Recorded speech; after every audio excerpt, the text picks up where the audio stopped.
દિવ્યાંગો માટે એસટી બસના પાસ મેળવવાની અરજી કેવી રીતે કરી શકાય તેના ઉપરનો આજે આ વિડીયો છે। એના માટે વેબસાઇટ છે eSamajkalyan.gujarat.gov.in।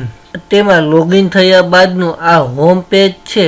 આપને એમાં લોગિન કેવી રીતે થવું તે બધાને ખબર જ છે। યુઝર આઈડી પાસવર્ડ નાખી અને લોગિન થઈ શકો છો। અને તેમણે ક્યારેય પણ આઈડી ન બનાવેલી હોય તો તેની આઈડી આપણે બનાવવી પડશે।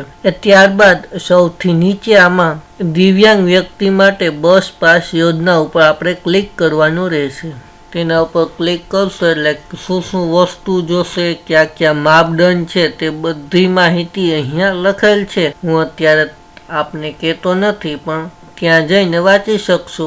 પણ દિવ્યાંગો માટે આટલા ડોક્યુમેન્ટ જરૂરી છે, જેમ કે રહેઠાણનો પુરાવો, તેમાં રેશન કાર્ડ, વીજળી bill, light bill, driving licence, Aadhaar card, ચૂંટણી કાર્ડ કોઈ પણ એક જોશે। ત્યારબાદ ઉંમરનો પુરાવો, શાળા છોડ્યાનું પ્રમાણપત્ર, મેડિકલ પ્રમાણપત્ર, જન્મ તારીખનો દાખલો, તલાટી અથવા નગરપાલિકા આમાંથી કોઈ પણ એક જોશે। ત્યારબાદ જિલ્લા સિવિલ સર્જન શ્રી અથવા તો તબીબ અધિક્ષક શ્રીનો દિવ્યાંગતાની ટકાવારી દર્શાવતું દિવ્યાંગ મેડિકલ પ્રમાણપત્ર। ત્યારબાદ અરજદારની સહી અને અરજદારનો ફૂલ ફોટો, આટલી વસ્તુ જોશે આમાં। ત્યારબાદ આપણે ઓકે કરવાનું રહેશે। તમે ઓકે કરશો એટલે એનું અરજી ખુલી જશે।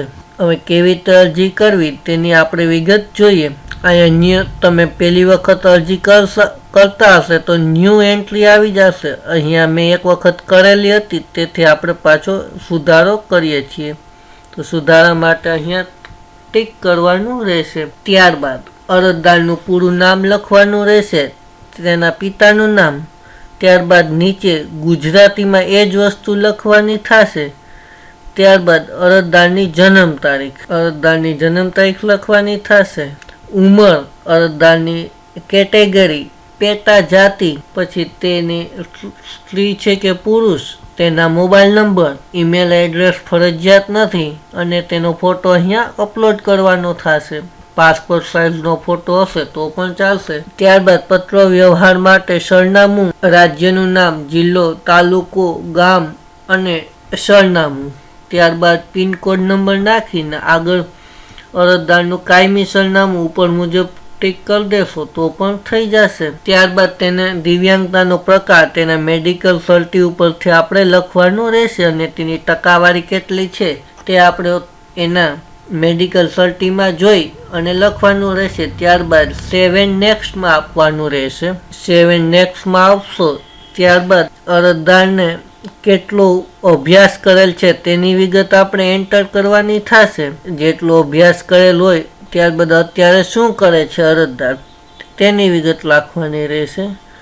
ત્યારબાદ ગુજરાતમાં કેટલા વર્ષથી રહે છે તે લખવાનું થશે અને તેનું લોહીનું બ્લડ ગ્રુપ અહીંયા આપણે લખવાનું થશે। ત્યારબાદ આપણે પાછું સેવ એન્ડ નેક્સ્ટમાં આપીએ। ડોક્યુમેન્ટ જેપીજી, પીએનજી અને પીડીએફ કોઈ પણ ફોર્મેટમાં આપણે અપલોડ કરી શકશું। રહેઠાણનો પુરાવો જે અગાઉ આપણે વાત થઈ તેવી જ રીતે, ઉંમરનો પુરાવો, સિવિલ સર્જનનું સર્ટિફિકેટ, તે બધાના નંબર લખી અને ચૂઝ ફાઇલ કરી લેશો એટલે તે અપલોડ થઈ જશે। ઉંમરના પુરાવામાં નંબર લખવાની જરૂર નથી। પછી સિવિલ સર્જનનું તબીબનું પ્રમાણપત્ર હોય તેના નંબર લખવાના થશે।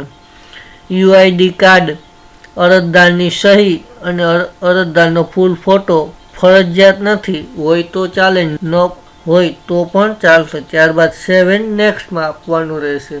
ત્યારબાદ એકરાર કરવાનો રહેશે। આથી હું જાહેર કરું છું કે ઉપરોક્ત ફોર્મ એ સોગંદનામાનું એકરાર કરવાનું રહેશે અને એપ્લિકેશન સેવ કરવાની રહેશે। શું તમે સબમિટ કરવા માંગો છો? તો કે હા, સબમિટ કરી દેશો એટલે આ એપ્લિકેશન છે જિલ્લામાં સમાજ સુરક્ષા ખાતામાં સેન્ડ થઈ જશે। તે લોકો ડોક્યુમેન્ટ ઓનલાઈન વેરીફાઈ કરી અને બધું સાચું હશે તો એપ્રુવ આપી દેશે એટલે સીધું તમે અહીંયાથી એની પ્રિન્ટ નીકળી જશે। થોડા સમય પછી ત્યાંથી પાસ બની અને તમારા ઘરના એડ્રેસ ઉપર આવી જશે। આવી રીતે તમે કોઈ પણ દિવ્યાંગો માટે પાસની અરજી કરી શકશો. આપને કોઈ સમસ્યા જણાય તો નીચે મને કોમેન્ટ કરી શકો છો. આ વિડીયોને લાઈક કરજો અને આપના મિત્રો સુધી બને એટલો વધુ શેર કરજો. અને મારી ચેનલ કુબાવત કિશનને આપણે સબસ્ક્રાઈબ ન કરી હોય તો સબસ્ક્રાઈબ જરૂરથી કરી દેજો આવા જ વધુ માહિતીસભર વિડીયો મેળવવા માટે.